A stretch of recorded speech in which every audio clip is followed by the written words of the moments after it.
Hi kids, how are you? I hope you are enjoying. I hope you have enjoying my videos. In previous video, we have already started our lesson number 11, electric charges at rest. In that video, we have discussed about how history and development of electricity, conductor, insulators and different type of charges. And in today's video, we will discuss about the methods of charging कि हम किस तरह से charging कर सकते हैं, कौन कौन से मेथड हम अप्लाई कर सकते हैं. So let us see the methods of charging. Okay kids, in first method he says आपको क्या करना है, रब अ कॉम्ब. आपको एक कॉम्ब लेनी है, प्लास्टिक कॉम्ब, उसको रब करना है अपने हेयर के साथ. Okay, and you can also rub with a piece of cloth. अब आप उसको लेके जाएंगे कहाँ पे, ये आपका रनिंग वाटर है, टैप का वाटर है, उसके पास लेके जाएंगे. Then what will you observe, आप क्या ऑब्जर्व करेंगे, आप ऑब्जर्व करेंगे the water gets attracted towards the comb, कि जो पानी है वो कॉम्ब की तरफ अट्रैक्ट हो रहा है. क्लियर? आप ध्यान से देखिए वीडियो में, पानी जो है वो कॉम्ब की तरफ अट्रैक्ट हो रहा है. आप इसको खुद भी घर पे ट्राई करके देखिए. आप करिए, प्लास्टिक कॉम्ब लीजिए, आप सबके घर में अवेलेबल है, इजीली मिल जाएगी. आप उसको अपने ड्राई हेयर्स, ऑयल नहीं लगाना चाहिए आपके हेयर्स में, ध्यान रखिएगा. आप खुद भी एक्सपेरिमेंट्स करके देख सकते हो. ये छोटे छोटे experiments which I am told you, जो मैं आपको बता चुकी हूँ और आई am telling you right now, और जो मैं अभी आपको बता रही हूँ, आपके हेयर्स जो होने चाहिए इट शुड बी ड्राई, उसमें ऑयल नहीं होना चाहिए. ठीक है, या आप कोई पुराना वुलन क्लॉथ है आपका, उसके साथ भी आप रबिंग कर सकते हो. प्लास्टिक कॉम्ब को करेंगे and then you can try this experiment. आपका टैप वाटर है, आप उसके पास लेके जाइए, ऑब्जर्व कीजिए कि क्या ये वाटर उसकी तरफ अट्रैक्ट हो रहा है या नहीं. It will definitely attract towards the comb. Like earlier we have discussed the example of piece of papers, कि जब आप ड्राई हेयर वाली कॉम्ब को जब आपने रब किया और उसके बाद आप उनको पीस ऑफ पेपर के पास लेके जाते हो तो वो क्या हो जाते हैं, रब हो जाते हैं. क्लियर? वो उसकी तरफ अट्रैक्ट होते हैं. यहाँ वाटर जो है वो अट्रैक्ट हो रहा है टुवर्ड्स द कॉम्ब. क्लियर बेटा? क्योंकि अब सेम यहाँ पे जो मैंने आपको कॉम्ब वाला एग्जांपल बताया, व्हाट इज ही डूइंग, वो कॉम्ब को रब कर रहा है पीस ऑफ क्लॉथ के साथ, या रूलर आप ले सकते हो. अभी देखिए क्या हो रहा है, पीस ऑफ पेपर क्या हो गया, इसके साथ स्ट्रक कर गया, अटैक हो गया. क्लियर? कहता है इसमें हुआ था, आपने इसको रब किया ड्राई हेयर के साथ, यहाँ पे वाटर अट्रैक्ट हुआ. इसको आपने कॉम्ब को जब रब किया तो इसके साथ पीस ऑफ पेपर अट्रैक्ट हुआ. Why does this happen? ऐसा क्यों हुआ, क्या प्रोसेस है जो इसके पीछे रिस्पॉन्सिबल है. Now let us see कि क्या प्रोसेस है इसके लिए, who is responsible for this process. So we will study about different methods of charging. Number one is charging by friction, charging by conduction and charging by induction. We will discuss about three methods in our video. इससे पहले एक basic concept है, एक basic law है, law of conservation of charge. अब ये law क्या कहता है, ये लॉ सभी ऑब्जेक्ट्स पे फॉलो करना पड़ता है, सभी ऑब्जेक्ट्स इस लॉ को फॉलो करती है. क्या कहता है, charges can neither be created nor be destroyed, it can only be transferred from one object to another object. कहता है हर एक ऑब्जेक्ट, कोई भी ऑब्जेक्ट होगी उसके अंदर क्या होते हैं, ऑलरेडी चार्जेस प्रेजेंट होते हैं. ठीक है, पॉजिटिव नेगेटिव उसके अंदर दोनों ही चार्जेस प्रेजेंट होते हैं. क्लियर? तो उसने कहा कि आप क्या करते हो, जो आप चार्जेस की बात कर रहे हो, इन चार्जेस को आप ना तो क्रिएट कर सकते हो और ना ही आप उनको डिस्ट्रॉय कर सकते हो. ओनली हम क्या कर सकते हैं, ओनली यहाँ पे क्या होता है, जस्ट ट्रांसफर ऑफ चार्जेस होता है. हम नया चार्ज खुद नहीं बना सकते, ना ही हम उन चार्जेस को डिस्ट्रॉय कर सकते हैं. यहाँ पे क्या होता है, कौन सा प्रोसेस होता है, just there is a transfer of charges. Clear बेटा? यहाँ पे सिर्फ क्या होता है, ट्रांसफरिंग ऑफ चार्जेस होती है, और इसी को हम बोलते हैं law of conservation of charge. ये हमारा एक लॉ है और जो सबके लिए फॉलो करना है, जो सभी के लिए सेम है, चाहे वो कोई भी ऑब्जेक्ट हो. ओके बेटा? फिर वो चाहे कोई भी ऑब्जेक्ट हो, यहाँ पे देखिए कहते हैं ट्रांसफर हो रहा है, आप नया नहीं क्रिएट कर रहे हो, ना ही उसको डिस्ट्रॉय करते हो, जस्ट ट्रांसफरिंग ऑफ होता है. अब कहते हैं how does a body acquire charge when it is brought near another body. अब हम ये एग्जांपल कितनी बार डिस्कस कर चुके हैं, ग्लास रॉड का या कॉम्ब वाला. ठीक है, हम कितनी बार डिस्कस कर चुके हैं कि जब हम इसको रब करते हैं, इसके साथ ग्लास रॉड को हम पीस ऑफ सिल्क के साथ जब रब करेंगे तो ये चार्ज कैसे एक्वायर करेगा, when it is brought to near another body, कैसे एक्वायर करेगा ये चार्ज. नाउ देखिए यहाँ पे क्या हो रहा है, इसको हम रब कर रहे हैं, रबिंग करने से व्हाट विल हैपन, क्या हो रहा है देखिए, चार्जेस जो है वो ट्रांसफर होंगे, ठीक है, चार्जेस बाय फ्रिक्शन। जब आप रबिंग कर रहे हो, जब आप रब कर रहे हो तो एक्चुअल में वो क्या हो रहा है, इन दोनों के बीच में फ्रिक्शन हो रहा है, घर्षण जिसको बोलते हो आप, एक फोर्स है यहाँ पे, कौन सी फोर्स लग रही है, फ्रिक्शन हो रही है। क्लियर, कि जब आप दो चीजों को रगड़ते हो, जैसे आप विंटर सीजन में हम क्या कहते हैं ना, आपको ठंडी लगती है तो समटाइम्स जब आपको कहते हैं अपने हाथों को ऐसे ऐसे रगड़ लीजिए, तो रगड़ने से वो गर्मी आ जाती है, हमारे हैंड्स जो है वो हीट हो जाती है, उनके अंदर हीट प्रोड्यूस होती है ड्यू टू द फ्रिक्शन। तो यहाँ पे भी आप कहते हैं कि जब आप कॉम्ब को ऐसे ऐसे क्लोथ के साथ रगड़ रहे हो या ग्लास रॉड को आप रब कर रहे हो, तो उनके बीच में भी क्या हो रहा है, फ्रिक्शन हो रहा है। अब इसमें होता क्या है, चार्जिंग बाय फ्रिक्शन। नाउ देखिए अगेन यहाँ पे एक रॉड है, हमने उसको रब किया, अभी देखिए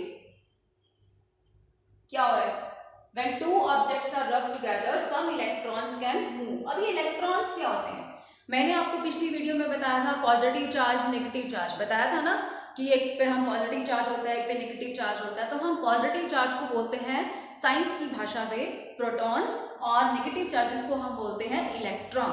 और आप इनके बारे में डिटेल जो है वो आप बड़ी क्लासेस में पढ़ेंगे। अभी आप सिर्फ इतना याद रखिए कि हमारे जो नेगेटिव चार्जेस होते हैं उनको हम बोलते हैं क्या, इलेक्ट्रॉन, और पॉजिटिव वाले को हम बोलते हैं प्रोटॉन।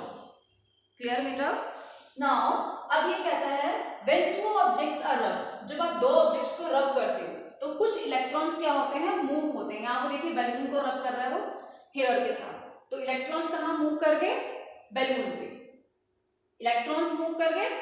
और अभी मैंने आपको एक चीज बताई थी स्टार्टिंग में ही कि हर एक ऑब्जेक्ट के अंदर, लाइक मैं ही हूँ, हर एक ऑब्जेक्ट है, चाहे यहाँ मेरे हाथ में पेन है, सभी के अंदर क्या है, पॉजिटिव नेगेटिव चार्जेस है। अब हमने इसको रब किया तो इसमें से नेगेटिव चार्ज निकल के ट्रांसफर हो गए यहाँ पे, नेगेटिव चार्ज ट्रांसफर हो गया यहाँ पे। The object that gains electrons, अब इसने इलेक्ट्रॉन ले लिए तो ये कौन सी चार्ज आ गया, इस पे नेगेटिव चार्ज, क्या आ गया यहाँ पे, नेगेटिव चार्ज। ओके, और जिससे हमने दिए थे उस पे क्या आ जाएगा, पॉजिटिव चार्ज। कोई इजी सा एग्जांपल लेके समझाती हूँ। For example I have a 10 plus point, I have a 10 minus point. Clear, मेरे पास दो चीजें हैं, 10 प्लस के हैं, 10 मेरे पास माइनस की चीजें हैं जिनके ऊपर माइनस का साइन है। अगर मेरे पास यहाँ से, ठीक है, इसके पास भी 10 प्लस है और 10 माइनस है, ये वाला भी जो है 10 प्लस है 10 माइनस है। क्लियर, ये एक ऑब्जेक्ट है मेरी, ये दूसरी ऑब्जेक्ट है। क्लियर हो गया बेटा। अब इसने क्या किया, अपने 10 यहां से मैंने क्या किया, 4 नेगेटिव मैंने इसको दे दिए, यहां से मेरे 4 नेगेटिव वाले जो है इधर आ गए इसके पास। अब यहाँ पे माइनस वाले कितने हो गए, 14, कितने हो गए, 14 है ना, माइनस वाले 14 हो गए और प्लस वाले कितने हैं यहाँ पे 10।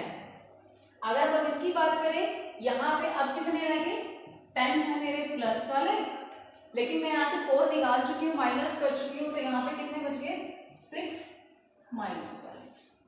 तो यहाँ पे कौन सा चार्ज ज्यादा हो गया है, नेगेटिव, क्योंकि बाहर से 10 तो इसके अपने थे, बाहर से आ गए, तो ये हम इस वाले ऑब्जेक्ट को हम क्या बोलते हैं, negatively charge. What we call negatively charge object.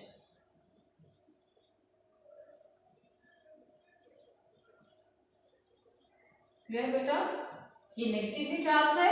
अब इसके पास पॉजिटिव चार्ज है ज्यादा, तो इसको हम क्या कहेंगे, पॉजिटिवली चार्ज ऑब्जेक्ट। क्लियर, समझ आया आपको कि कैसे मैंने आपको बताया कि हर एक ऑब्जेक्ट के पास इक्वल अमाउंट में होता है शुरू में, लेकिन जब आप रबिंग करते हो, जैसे अभी आपको दिखाया था कि बैलून रब किया हमने बैलून बालों के साथ, तो बालों में से नेगेटिव निकल के आ गए बैलून के पास, तो बैलून हो गया नेगेटिवली चार्ज, और जो आपके पर्सन था जिसके बालों में कौन सा चार्ज आ गया, positively charge. Yes dear kids, so I think अब आपको क्लियर हो गया होगा कि कैसे हमारा जो ये है बैलून, जो इसको रब किया हमने, तो इसमें इलेक्ट्रॉन्स यहाँ से यहाँ शिफ्ट हो गए, तो वो नेगेटिव चार्ज हो गया और हमारा नीचे वाला positive charge. In the same way अब देखिए यहाँ पे एक ग्लास रॉड है और ये उसको सिल्क क्लॉथ के साथ रब कर रहे हैं, तो अब यहाँ से हमारे इलेक्ट्रॉन्स ट्रांसफर हो रहे हैं, है ना, जो ग्लास रॉड से इलेक्ट्रॉन्स ट्रांसफर हो गए, शॉर्टेज ऑफ इलेक्ट्रॉन, अब इसके पास इलेक्ट्रॉन्स की कमी हो गई, हमने अपने दे दिए तो वो कौन सा हो गया, positive charge.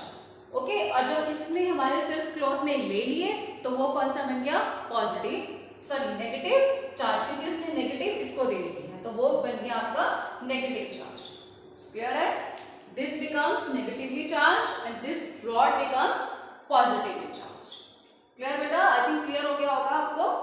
The two objects are charged with opposite type of charges as a result of the transfer of electrons. अब दोनों देखो, दोनों शुरुआत में दोनों के ऊपर कोई चार्ज नहीं था, लेकिन बाय द रबिंग, अब आपने रबिंग किया एक दूसरे को, उनके बीच में फ्रिक्शन हुई, ट्रांसफर हुआ चार्जेस का, इसने इलेक्ट्रॉन ट्रांसफर किए इसको, है ना, तो दोनों के ऊपर चार्ज आ गया, एक के ऊपर नेगेटिव एक के ऊपर positive.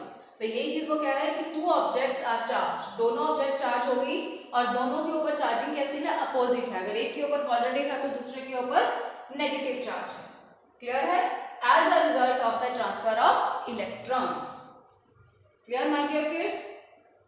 So this is the method of charges by friction. Our next method is charges by conduction. अब conduction method में कहता है क्या है, a object can be charged by touching another charged body. This happens because some charge from the charged body get transferred to the another uncharged body till both are equally charged. अब होता क्या है, यहाँ पे आप rubbing नहीं करेंगे, लेकिन उन दोनों को आपस में कांटेक्ट में जरूर लाएंगे, आपस में पास में ले आएंगे। वहां पे तो हम रब कर रहे थे, लेकिन यहाँ हम रबिंग नहीं करेंगे, ठीक है, हम उसके कांटेक्ट में लेके आएंगे। कैसे होगा देखते हैं आगे। लुक एट हियर, देखिए स्टार्टिंग में कैसे ट्रांसफर हो गया, दोबारा देखिए। और जब चार्ज कब तक ट्रांसफर होता रहेगा, जब तक कि वो चार्ज इक्वली डिस्ट्रीब्यूट नहीं हो जाता। I am telling you once again, look at the picture here again. अभी देखिए ये एक मेरे पास स्फीयर है, इसके जो चार्जेस है इसमें 1 2 3 4 पॉजिटिव है, 4 ही नेगेटिव चार्ज है। अब इधर से आया एक और रोड लेके आया इसके पास, आप 3 पॉजिटिव और ये 3 नेगेटिव चार्जेस है, ठीक है। अब क्या होगा,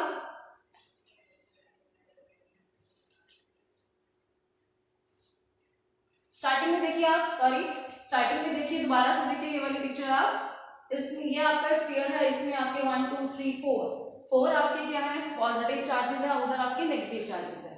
अब ये आपकी बॉडी क्या है, ये भी अनचार्ज थी। अब इसमें से चार्ज ट्रांसफर हो जाएगा, और चार्ज ट्रांसफर कब तक होता रहेगा, जब तक कि दोनों इक्वली चार्ज नहीं हो जाते हैं।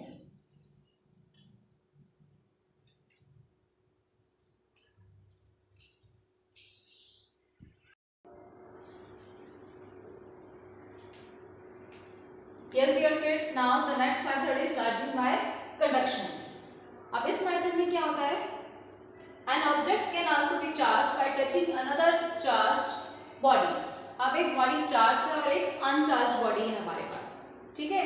This happens because some charge from the charged body. अब एक पे ऑलरेडी चार्ज एक्स्ट्रा है और एक के पास चार्ज नहीं है, तो हमारी जो चार्ज बॉडी है उसमें से कुछ चार्ज जो है वो ट्रांसफर हो जाएगा हमारी अनचार्ज बॉडी को। और वो चार्ज कब तक ट्रांसफर होगा, जब तक दोनों बॉडीज पे चार्ज क्या हो जाए, इक्वल ना हो जाए। क्लियर? लेट अस सी, देखिए चार्ज इक्वल हो गया, ठीक है। ट्रांसफर तब तक होता रहेगा जब तक कि चार्जेस क्या नहीं हो जाते, इक्वल नहीं हो जाते। तो चार्ज बॉडी दूसरी बॉडी को ट्रांसफर करेगी। फॉर एग्जांपल यहाँ पे ग्लास रॉड है, ठीक है, इट विल ट्रेवल, देखिए नेगेटिव चार्ज ट्रांसफर हुआ, अब ये चार्ज ट्रांसफर होके आया है यहाँ पे। और ये जो इंस्ट्रूमेंट की जो आप पिक्चर देख रहे हो इसको हम बोलते हैं इलेक्ट्रोस्कोप, ठीक है। वो जो मैंने आपको पिक्चर दिखाई है अभी, उसको हम क्या बोलते हैं, गोल्ड लीफ इलेक्ट्रोस्कोप। वो एक्सपेरिमेंट करने के लिए है, वो यही दिखाने के लिए है कि जब उसमें से चार्ज ट्रांसफर होता है तो वो जो गोल्ड की छोटी छोटी पत्तियां जो नीचे लगी हैं वो चार्ज, ये शो करने के लिए कि दोनों बॉडीज पे सेम चार्ज आया है, ठीक है। सिर्फ ये शो करने के लिए, क्योंकि जैसे ही वो चार्ज नीचे ट्रांसफर होता है तो दोनों लीव्स एक दूसरे से दूर हो जाती है, रिपल्शन हो जाती है। Clear my dear kids? और जैसे ही आप चार्ज हटा लेते हो तो वो दोनों वापस अपनी पोजीशन में आ जाती है। Now the third method is charging by induction. अभी तक हमने दो मेथड पढ़े हैं, कहता है एक पढ़ा चार्जिंग बाय फ्रिक्शन, एक पढ़ा हमने चार्जिंग बाय कंडक्शन। और इन दोनों मेथड्स में ही जो चार्ज ट्रांसफर हो रहा था दूसरे बॉडी में, वो वहां पे दोनों ऑब्जेक्ट क्या हो रही थी, एक दूसरे को टच हो रही थी, ठीक है। But now we will discuss our third method. अब हम थर्ड मेथड को डिस्कस करेंगे जिसमें हमारी जो बॉडी है वो एक दूसरे को कांटेक्ट नहीं करेगी, और उस मेथड का नाम क्या है, कोई फिजिकल कांटेक्ट यहाँ पे नहीं होगा, और उस मेथड का नाम क्या है, चार्जिंग बाय इंडक्शन मेथड। अब ये क्वेश्चन पूछ रहा है क्या ये पॉसिबल है कि हम बिना कांटेक्ट में लाए, बिना एक दूसरे को टच करे चार्ज ट्रांसफर हो सकता है? तो उसके लिए यहाँ पे इसने क्या लिया, एक न्यूट्रल मेटल स्फीयर, मेटल की एक बॉल ली है जो न्यूट्रल है, अभी इसके ऊपर कोई चार्ज नहीं है, मतलब जितने प्लस है उतने ही इसके अंदर माइनस है। क्लियर? अब आगे देखते हैं। अब क्या हुआ, अब ये एक पॉजिटिव चार्ज रॉड इसके पास लेके आया, ठीक है, इसके पास वो एक रॉड लेके आया है टेम्परेरी। अब देखिए यहाँ पे क्या हुआ, पहले ये सारे डिस्ट्रीब्यूशन थी, पॉजिटिव कहीं पड़े हुए थे, नेगेटिव कहीं पड़े हुए थे, लेकिन जब ये रॉड लेके आया है जिसके ऊपर ये नेगेटिव चार्ज है, तो इसने क्या किया, क्योंकि ये नेगेटिव चार्ज वाले थे तो सारे पॉजिटिव एक तरफ कर दिए और नेगेटिव सारे एक तरफ कर दिए। दिखाई दे रहा है पिक्चर में अच्छी तरह से? इसने क्या किया, जैसे ही रॉड अभी पास लेके आया, टच नहीं किया, लेकिन इसके इतनी पावर की वजह से नेगेटिव इसकी तरफ अट्रैक्ट हो गए और पॉजिटिव जो आपके माइनस वाले थे वो उधर हो गए, प्लस वाले इसकी तरफ अरेंज हो गए। ठीक है बेटा?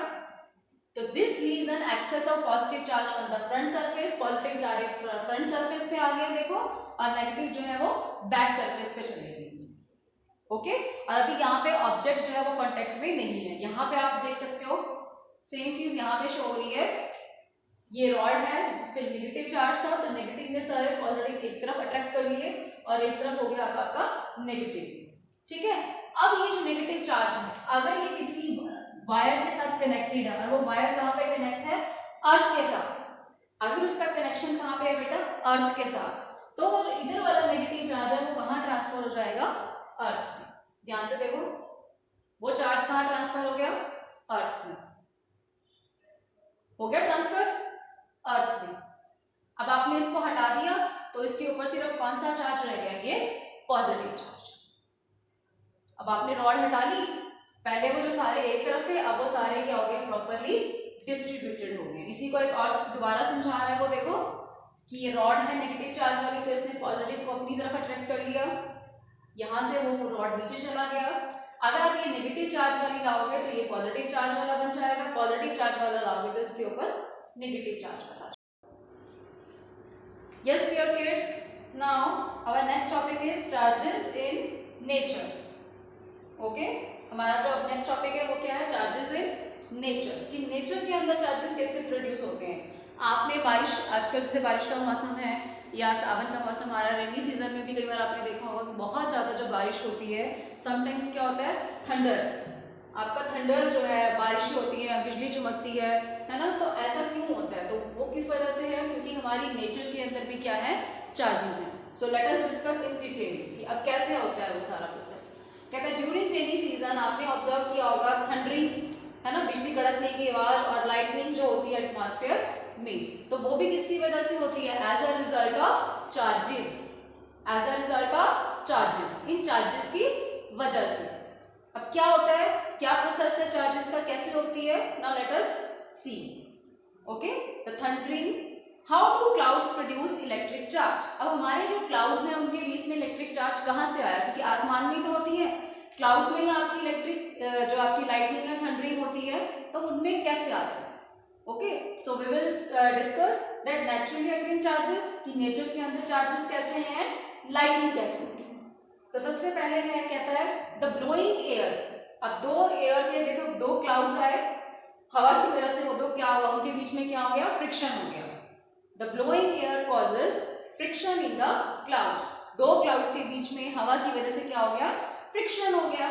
ठीक है, और इस नेसेसरी फ्रिक्शन, इस फ्रिक्शन की वजह से, अभी हमने स्टार्टिंग में पढ़ा था चार्जिंग बाय फ्रिक्शन, जब फ्रिक्शन हुआ तो क्या प्रोड्यूस हुआ, चार्ज।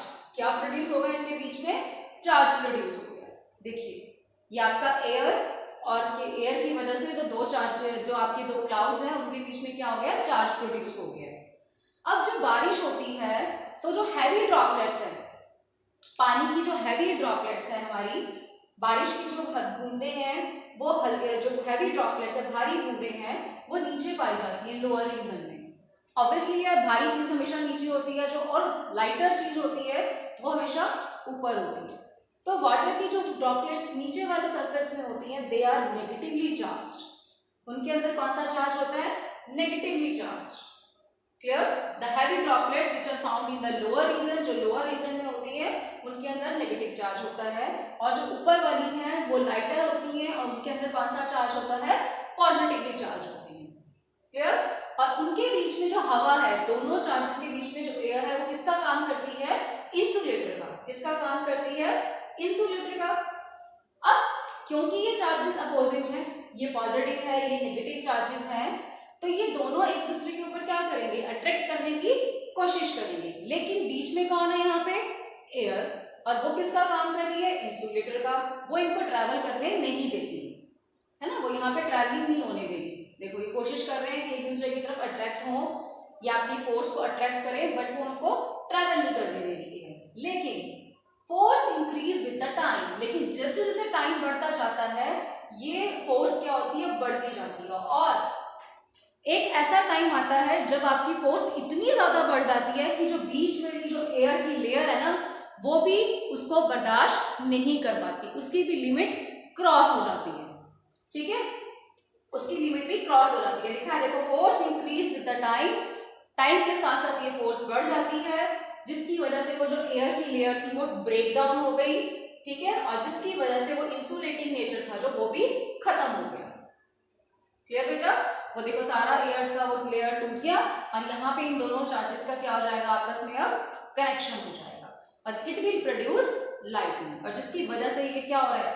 थोड़े से पोर्शन में क्या होगी? Electric discharge. ये सिर्फ बादलों में आपको इलेक्ट्रिक चार्ज दिखाई दे रहा है।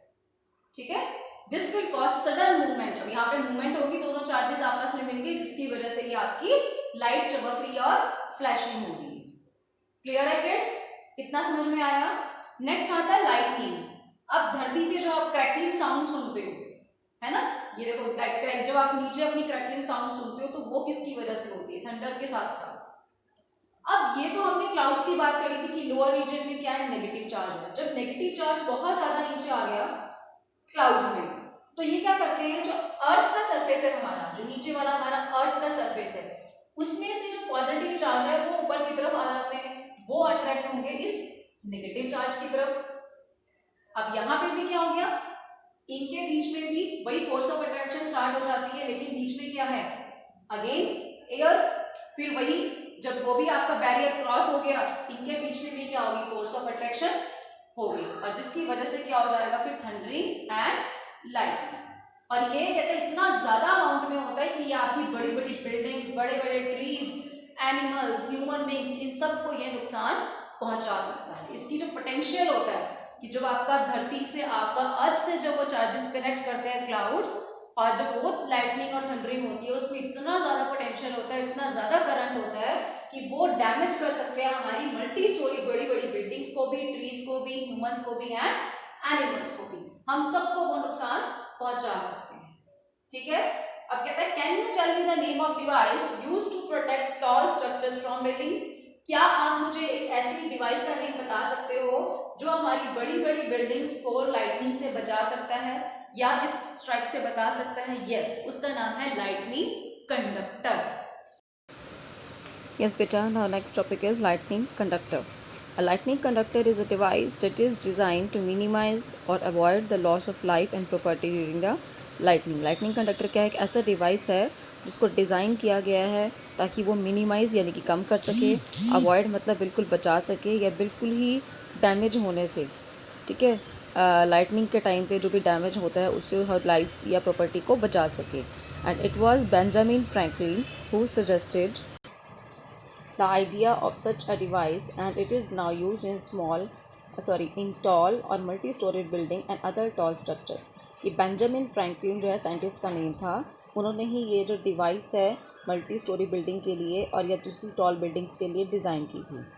और इसमें होता क्या है, लाइटनिंग कंडक्टर में long flat thick strip of metals, जैसे ये दिख रहा है आपको, मेटल की एक प्लेट होती है, ठीक है, it goes all the way from a point well above the highest point on the structure. यहाँ से लेके वो ऊपर आपका जो हाईएस्ट पॉइंट है आपकी बिल्डिंग का, वहाँ तक ये जारी होती है, ठीक है. अब चाहे वो टॉल बिल्डिंग है, टावर के, टीवी के टावर्स हैं, कोई भी है, ताकि उनको सबको क्या कर सके, प्रोटेक्ट कर सके to a point well inside the earth. अब ये मेटल की देखो प्लेट है, वो कहाँ पे है, इनसाइड द अर्थ के अंदर, ठीक है। और ऊपर टॉल बिल्डिंग का जो हाईएस्ट पॉइंट है वहाँ से लेके नीचे तक ये आपकी है। It is arranged along the outer periphery of the structure. आपकी ये बिल्डिंग के बाहर की तरफ इसको अरेंज किया जाता है। It's lower end is joint to a metal plate. इसका जो नीचे वाला एंड है उसको एक मेटल की प्लेट के साथ ज्वाइन किया जाता है, जो कि अंदर अर्थ के अंदर होती है। अपर एंड जो है वो उसका जो स्ट्रक्चर है वो कैसा होता है, स्पाइक लाइक स्ट्रक्चर, ठीक है। आप देखते हो ये 3 आपको जो दिखाई दे रहे हैं ऊपर, स्पाइक्स लाइक 3 कांटे जैसे स्ट्रक्चर्स होते हैं अपर एंड पे। उनका वर्क क्या होता है, it helps to reduce the chance of a buildup of very large amount.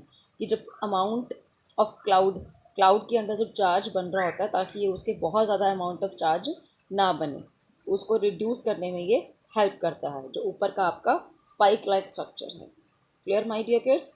Now the flat thick metal surface, और जो नीचे का मेटल का सरफेस है, मेटल की जो प्लेट है, वो आपके करंट को एक सेफ़ पैसेज, सेफ़ रास्ता प्रोवाइड कराती है, ताकि वो ईज़िली आपका कहाँ चला जाए, अर्थ में चला जाए, ठीक है। आपका जैसे करंट है वो यहाँ से ट्रैवल होता है स्पाइक्स के थ्रू, ठीक है। ये आपका क्लाउड्स हैं, क्लाउड्स के अंदर क्या आपका चार्ज बना हुआ है, वहाँ से जो चार्ज है आपका ट्रैवल होगा, धीरे धीरे धीरे धीरे ट्रैवल होकर के मेटल स्ट्रिप्स के अंदर मेटल प्लेट में जाएगा, मेटल प्लेट से फिर वो अर्थ में चला जाएगा। क्लियर है? और इस तरह से हमारी जो बिल्डिंग है उसके डैमेजिंग इफ़ेक्ट से हम अपनी बिल्डिंग को या एनिमल्स हैं जो भी, उन सबको हम प्रोटेक्ट कर सकते हैं। क्लियर? नेक्स्ट आता है सेफ्टी प्रिकॉशंस ड्यूरिंग लाइटनिंग। अब लाइटनिंग के टाइम पे जब लाइटनिंग हो रही होती है तो उस टाइम पे हमें कौन कौन से सेफ्टी प्रिकॉशंस को मेजर करना है, क्योंकि हमारे लिए ख़तरनाक होती है। For a person caught outside in the open, अगर आप ओपन में हैं तो आपको किन किन चीज़ों का ध्यान रखना है। सबसे पहले तो आप एक इमीडिएटली किसी सेफ़ प्लेस पे चले जाइए। नंबर 2, आपका घर, एक बिल्डिंग सेफ़ प्लेस हो सकता है आपके लिए। नंबर 3, अगर आप कार के अंदर हैं तो अंदर ही रहिए, बस के अंदर है तो भी आप बस के अंदर ही रहिए। विंडोज़ और डोर्स हैं जो आप उनको शट डाउन कर लीजिए, ठीक है, आप उनको बंद कर लीजिए। किड्स, नाउ नेक्स्ट आता है avoid shade and open areas and stay away from trees. जो आपके ओपन एरियाज़ हैं उनसे आप दूर रहिए, और पेड़ों से भी दूर रहिए, क्योंकि इससे आपको ख़तरा है करंट लगने का। नेक्स्ट है for a person present inside a house, अगर आप घर के अंदर हैं तो आपको पानी से कांटेक्ट नहीं करना है, ठीक है। आप टैप वाटर या कोई भी पानी है, टैप वाटर स्पेशली, उसको आप यूज़ से कांटेक्ट नहीं करेंगे। कोई भी इलेक्ट्रिकल अप्लायंसेस हैं, टीवी है, कंप्यूटर है, उनको ऑन नहीं करेंगे, आप उनको बंद कर देंगे, ठीक है। Do not use corded phones, wire वाले जो फ़ोन्स होते हैं वो आप नहीं यूज़ करेंगे। क्लियर बेटा? कोर्डलेस फ़ोन जो है आप उसको यूज़ कर सकते हैं। तो ये तो हो गया आपके सेफ्टी प्रिकॉशंस जो आपको ध्यान रखने हैं। अब लाइटनिंग का नुकसान ही नहीं, सिर्फ उसका बेनिफिट भी है। अभी तक आज तक हमने सुना होगा कि बिजली से सिर्फ नुकसान ही होता है, बहुत डैमेज हो रहा है प्रॉपर्टी का, लेकिन ऐसा नहीं है। इससे कुछ एडवांटेजेस भी हैं। एडवांटेजेस मीन्स इसके कुछ फ़ायदे भी हैं। सबसे क्या फ़ायदा है? Number 1, it converts nitrogen into its oxide. ये हमारी जो एटमॉस्फेयर में नाइट्रोजन प्रेजेंट होती है उसको ऑक्साइड में कन्वर्ट कर देती है, जो पानी में डिज़ोल्व हो जाती है, एंड देन वो with the help of rain mix up होके सॉइल में चली जाती है, एंड जो लेटर ऑन हमारे प्लांट्स को हेल्प करती है ग्रो करने में। क्लियर? एक तो ये बेनिफिट है। सेकंड बेनिफिट क्या है कि ओजोन, ये हमारे ऑक्सीजन को कन्वर्ट करने में, ओजोन लेयर के, ओजोन मॉलिक्यूल के अंदर कन्वर्ट करने में हेल्प करती है। क्लियर? तो उससे ओजोन लेयर जो है वो ओजोन के मॉलिक्यूल्स बनने में हमें बेनिफिट होता है। और आपको पता ही है कि ओजोन लेयर क्या करती है, हमारी एटमॉस्फेयर को प्रोटेक्ट करने में हेल्प करती है। तो the huge flow of charge, तो ये तो 2 पॉइंट्स हो गए हमारे एडवांटेज, जो हमें फ़ायदा मिलता है, जो हमारे बेनिफिट हैं during the lightnings. Clear? Generally हम सिर्फ डैमेज या डिसएडवांटेज की बात करते हैं, लेकिन लाइटनिंग जो है वो ज़रूरी भी है, क्योंकि उससे हमें ये 2 बेनिफिट होते हैं। Clear? The huge flow of charge during lightning also helps the earth to maintain a balance in the total electric charge contained in it.